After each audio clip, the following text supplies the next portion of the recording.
Hello, everybody. Thank you so much for the Africa Bitcoin Conference and for all of you for attending this. This has been an amazing experience for me. My first time in Africa, and I'm having a ton of fun. So just wanted to shout out the conference and all of you first. Now, I have some very, very good news for you. Bitcoin is thriving in China despite the strongest attacks that have been levied against it by a government that we've ever seen.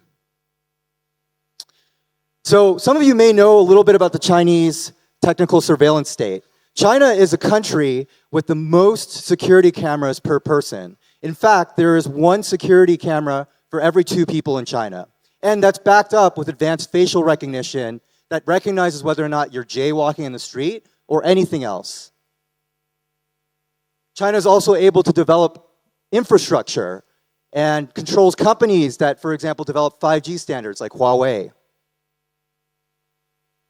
And China has a great firewall, which bans certain sites or domains and prevents access to information for 1.3 billion people.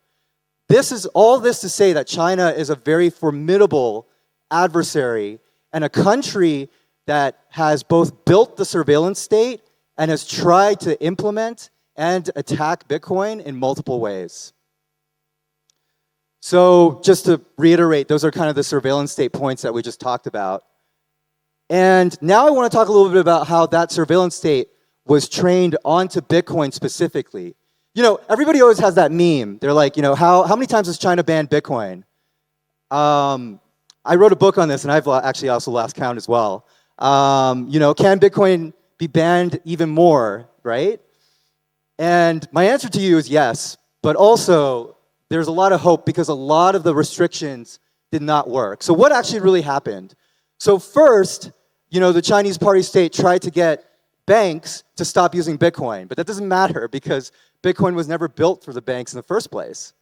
Second, they took down what are called key opinion leaders, so influencers. You know, people who are talking about Bitcoin, who are trying to, you know, spread the word around in China. No offense, I know we have a lot of people in Bitcoin Twitter, hopefully some of you all who are navigating to Nostr. China is proof that you can shut down almost half an information ecosystem or half a Twitter. Apparently Bitcoin just keeps on chugging along. Then there was the exchanges ban, which got a little bit more serious. So in China right now, you cannot use an exchange publicly to use Chinese currency, the renminbi, in order to buy Bitcoin.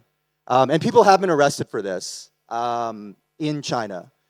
But, you know, there's over-the-counter, there's peer-to-peer trade, there's people who are still trading, you know, and there's actually some really clever techniques that the exchanges have used in order to still facilitate trade and for people to still buy. And we're going to see that Chinese people are still very much a part of the global demand story for Bitcoin.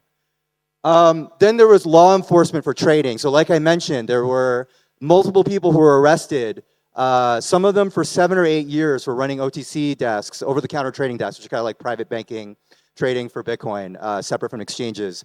And these arrests, you know, they were not super comprehensive, and usually they're in coordination with other crimes, but they did happen, and people are in jail because of trading virtual currencies in China.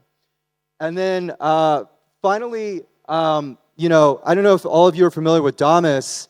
I'm actually, I live in Vancouver, and Will and the Damus team are based out there. He gave me this amazing story about how the Chinese party state took down the Damus app like 2 days after it launched. China's watching you. China's watching our ecosystem. You know, it takes something pretty advanced to just go out there and reach out and ban an app like Damus. They also actually mess with the default relays, showing that China has people who are tracking these different technologies and trying to understand, you know, how to jam up these different techs. But ultimately, you can't really stop the internet. I mean, Nostr is built on WebSockets, and it's the same as web traffic everywhere. And I'm going to be really excited to show you all some Chinese people and some Chinese conversations that are still happening on Nostr, despite the fact that clients and apps have been taken down. So this is the kind of resilience we're talking about. I have seen many posts on Nostr talking about whistleblowers, Tiananmen Square, forbidden topics in China itself. And also a lot of Chinese people who are just having fun with it. You know, Chinese people who are talking with each other about how to circumvent the Great Firewall, how to download apps on Android packages in order to avoid the app takedowns. This shows the continued resilience. And the other part of that is that Chinese people continue to buy Bitcoin. We're going to go into that a little bit more later. Bitcoin miners have gone around the world, but I can tell you through multiple sources that there is still Bitcoin mining happening in China. Despite the fact that there were multiple provinces and a national government statement that Bitcoin mining was harmful for the whole of Chinese society, there are still people mining Bitcoin in China today. There's embrace of freedom tech, and it's not just Bitcoin like we talk about. There are, at one point, Damus and Nostr were some of the most popular apps in Hong Kong and in China before they were taken down. And there are a lot of Chinese entrepreneurs and a lot of Chinese miners, a lot of Chinese builders in the ecosystem. If any of you go to any of these conferences, including the Africa Bitcoin Conference, you might have seen some of them around. So here are just some active MPub accounts that are on Nostr that are from China. And I just want to point out like one really cool one, which is Michael Huang. He's like kind of a prince of Mandopop. It'd be a little bit like if Taylor Swift was on like Nostr and just like posting and trying to orange pill people. So, you know, that's one of the cool things about Nostr is a lot of the clients auto-translate. So I always encourage people to just, you know, follow people from around the world and get a sense of these different conversations. I'll leave this on for a little bit, but just so people can have an idea of different Nostr accounts they can follow. And for those of you not familiar with Nostr, you can, these are like NIP05s, so you can kind of just put that in and then usually find them in most clients.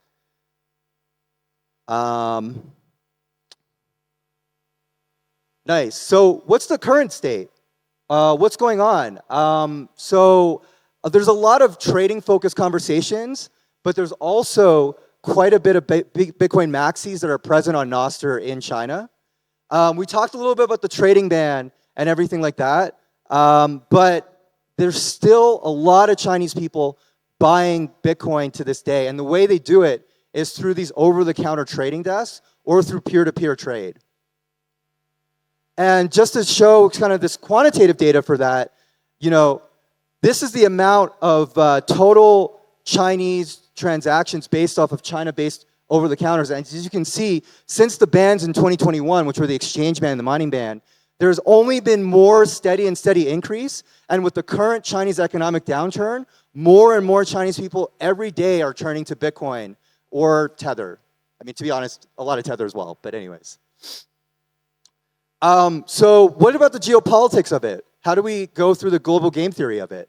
So some of us might be a little bit confused, you know, well, China banned Bitcoin, but Hong Kong has an ETF. What's going on with that? I have nowhere near enough the time to explain all that. Please buy my book. But, but I will say a couple of things. The first is that that gentleman to the left is Liu He, who is one of China's most senior economic advisors to Xi Jinping himself. He was the one who said Bitcoin mining was harmful for the whole of Chinese society and started getting law enforcement involved with the Bitcoin mining ban as well as the exchanges ban. And I want to say that the digital yuan is China's path forward. And we're going to talk about that a little bit on the next panel.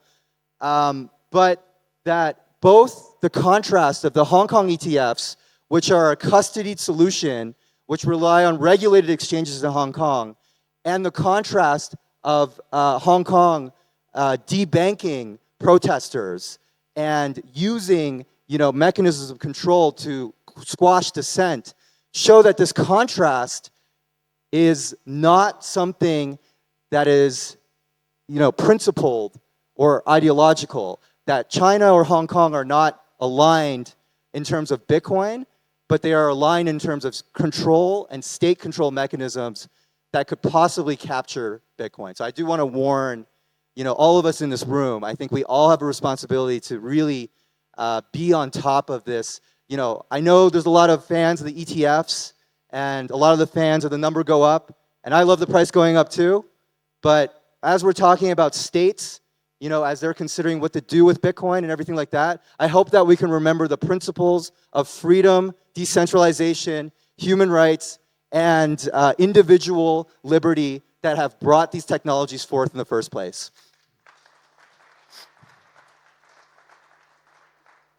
So a little bit more about the global game theory, because people always ask me this. I also write on Forbes, and it's like, people are like, is China going to start mining Bitcoin? I think the likely answer is no. But I will say that there are people who have said in South China Morning Post and other news outlets that China's mining ban is a big mistake, and I am one of those people, so look out for those articles. China has seized Bitcoin. We talk a lot about the strategic Bitcoin reserve in the United States. China's largest stash is about 210,000 seized from Plus token. It's currently probably, they still hold about 15,000, but there is still a lot of seized Bitcoin that China cooperates with different companies to try to dispose of. And they still do hold a little bit. Don't know how much, but maybe between 15,000 to slightly more. Are they actively buying Bitcoin? I would say that China is unlikely to be actively buying Bitcoin, and that is likely not to change for a while. One of the reasons why it will likely not change is because in China, the technocrats are in control. So in the United States and other places, with the central bank digital currency, you have legislators and others saying these are terrible ideas. In China, the central leadership has let the central bank run with it, and the central bank has now had this 15, 20-year plan in the horizon, which is very clearly to enforce regulations, to make it harder to deal with Bitcoin, and also to promote the ECNY, which is the Chinese digital yuan. Finally, there's CBDCs versus stablecoins versus Bitcoin. I think we'll get into that a little bit more in the next panel. So the future is that, at least at a national level, there's unlikely to be a quote-unquote unban. I will tell you, yes, China still has ways of banning Bitcoin more. They haven't gone after individual miners in the way that they could probably do. In China, the courts say that Bitcoin is property that is protected by the law. So that is something that has been a long-holding precedent. So they haven't gone after people who are Bitcoin holders solely for holding Bitcoin. They could choose to change that. I find that unlikely as well. The other thing that people should know is that Hong Kong is different, but it's more positioned as a digital assets hub and more of a Web3 kind of focus. China's economic downturn, this might be something that most people don't know, although in the African continent I feel like it will resonate a lot. China's economy is doing very poorly right now. There is a real estate slowdown. It's possible that China may not hit 5% GDP growth, which would be the slowest GDP growth since Mao Zedong died and Deng Xiaoping ascended to power in the 1970s. So we're talking about a whole epochal shift, and this is a very bullish factor for Bitcoin, because not only is China's central bank going to have more monetary stimulus, but Chinese people are more and more going to look to get out of this situation and try to make different returns on their assets. I talked to some people and they're like, how much did you lose in your stock portfolio? 60%. How much do you lose in your real estate? 30%. You don't even want to mention how much Bitcoin has gained relative to that. It's just like adding insult to injury. They're literally losing 30 or 60% of their net worth just by holding assets within China. And of course, in China, you're not allowed to exit money in the system under over $50,000 USD per person per year. That has some of the strictest capital controls in the world. Finally, China will watch Trump. I think this is a very underrated factor, but many policy figures, I was surprised by this, but a former vice minister of finance basically said that the Bitcoin mining ban was probably a mistake, that the Bitcoin exchanges ban was probably a mistake, right after Trump spoke at PubKey, which I thought was a really interesting kind of thing. And then in terms of war versus peace, I'll kind of leave this a little open-ended, but of course, a question that people always ask, way above my pay grade, but it's like, is China going to invade Taiwan? Is there going to be global war? How is that going to align? What's happening with BRICS? And all I will say is that even though it seems unlikely now, there is always the possibility that China will be more aggressive in pursuing its goal. I will say that China is deadly serious, the leadership is deadly serious about Taiwan. And that is an existential cause, and that's something that may not resonate as well with outsiders, and that's why I believe eventually there may be some conflict. Cool, who am I? I am all of these things. And so if people want to take a screenshot and things like that, this is the book, Would Mao Hold Bitcoin? I want to thank you all for your attention. I want to thank the organizers again for inviting me. And I want to end off with kind of 3 last things, just in the vein of what I said before about our principles. Pardon Julian Assange, free the Hong Kong 47, who were unfairly prosecuted for running a pro-democracy primary, and solidarity with all the protesters and dissenters from around the world, including those who protested against the finance bill here in Kenya. Thank you very much.